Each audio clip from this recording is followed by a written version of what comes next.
The very last phone we will be unboxing this year may also be the last mid-range budget phone released in 2019, and that is the Motorola One Hyper. I picked this phone up for a number of reasons. One, it has a notchless edge-to-edge display.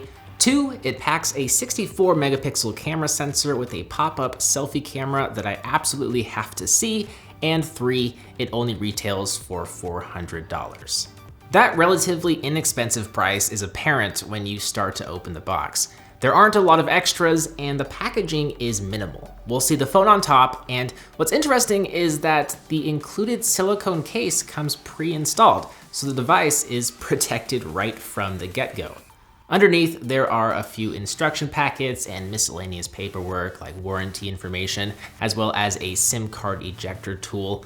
Last but not least, we have a USB-C charging cable and a 45-watt hyper charger that Motorola says is industry-leading and can charge your phone from empty to about 75% in only 30 minutes. That is bonkers.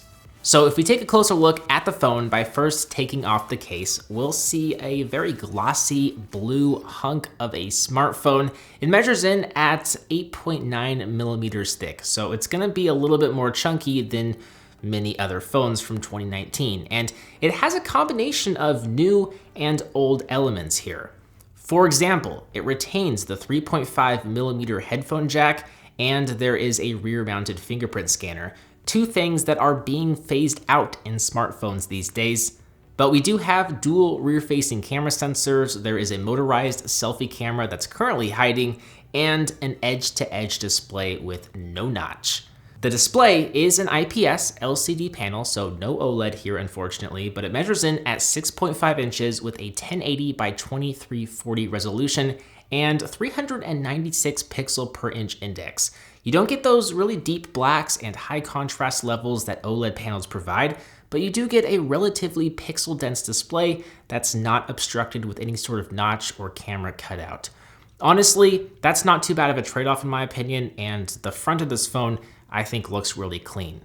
As mentioned earlier, the selfie camera is motorized and it pops up and down as needed. It's not too loud, it's fairly fast at rising and lowering. It features a 32 megapixel camera sensor with an f2.0 aperture.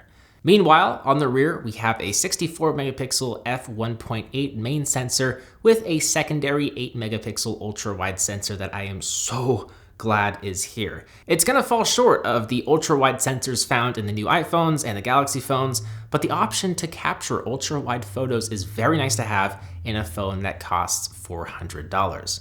For years now, we've seen companies launch budget phones touting their insanely high megapixel cameras, and typically what we've found is that image quality still falls short of the 12 megapixel sensors found in the ultra premium flagships, because it turns out there's more to image quality than just megapixels. Well, it appears that this is a pretty similar story with this phone, but Motorola is using some quad pixel technology, so in the end, your images will be reduced to 16 megapixel images. This will supposedly result in brighter, more detailed images. Now, image quality is nothing exceptional, but dynamic range and details are pretty good from what I've seen. More testing, though, is going to be needed to determine how it ranks with other phones. Powering the phone is a Qualcomm Snapdragon 675 chipset with 4 gigabytes of RAM with 128 gigabytes of storage and support for a micro SD card slot. What's neat about Motorola phones is their software is very bare bones, which is great for customizing and great for performance. It's gonna be more like a Pixel phone in the software department than most other devices. There is a swipe-based UI that works pretty well. You can swipe up to go home, swipe up and hold to bring up your recently running apps, and then swipe in from the left of the screen to go back. It'll be your back button. The one big feature I miss is dual stereo speakers, but there's plenty of other things to like for the price. The fingerprint scanner is fast, there's a headphone jack, and a micro SD card slot for expandable storage. We have that massive 4,000 milliamp hour battery with support for extremely fast charging. You have a large display with a no notch, a pretty clean operating system, and pretty decent cameras.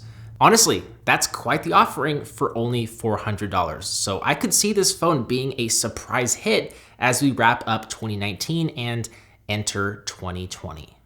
Let me know your thoughts of this phone in a comment down below. If you're interested, I'll place a link to pick it up on Amazon in the description. Maybe you got some Amazon gift cards for the holidays. Maybe you're just looking for a new budget phone. This might be a good option for you. With that said, I'm BoHD from PhoneDog.com. Hope you enjoyed this video. Thank you for watching, and I will see you right back here in the next one. See ya.